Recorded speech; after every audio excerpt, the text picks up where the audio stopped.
আসসালামু আলাইকুম। আমরা এখন আছি শিয়ানচুই কুইশি সাবওয়ে স্টেশনে। তো আজকে আমরা আপনাদের সাথে যাব হালাল ফুড স্ট্রিটে, যেখানে আপনার হালাল ফুড বিক্রি করা হয়। আর ওখানে আপনার ওই এরিয়া জুড়ে হচ্ছে মুসলিমদের সংখ্যা একটু বেশি। তো আমরা ওখানে যাওয়ার জন্য আমাদের খুব সম্ভবত সময় লাগবে 1 থেকে 1.5 ঘন্টার মতো।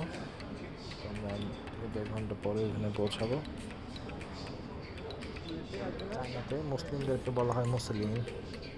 তো এখানে হালাল ফুডের ব্যাপারটা খুব বেশি সমস্যা দেয়। তো হালাল ফুড খুব একটা পাওয়া যায় না, পেতে হলেও একটু কষ্ট করে কিনতে হয় বা একটু দূরে গিয়ে কিনতে হয়।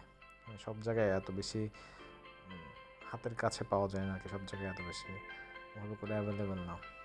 তো আমরা যেখানে আসছি ওখানে হচ্ছে আপনার সব হালাল ফুড স্ট্রিট।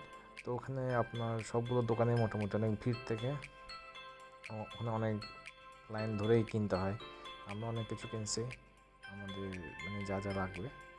তো এখানে এটা চায়নার তিয়ানজিন সিটিতে এটা অনেক পুরোনো একটা জায়গা।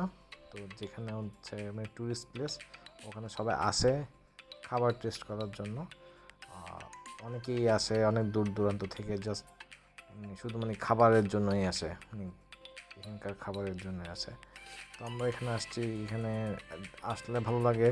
সবাই টুপি দিয়ে দেখা যায় মুসলিমদের মুসলিমদেরকে দেখা যায়। তো টুপি পরা কিছু মুসল্লি দেখা যায়, বা কিছু মুসলিম আছে যারা টুপি পরে থাকে, তো দেখতে খুব সুন্দর লাগে। তো এই এরিয়াটা একটু পুরনো। আর এই এরিয়াটাই পুরো এরিয়াটা জুড়েই হচ্ছে আপনার খাবারের জন্যই খুব বেশি বিখ্যাত। এখানে আপনার সব ধরনেরই খাবার পাওয়া যায়।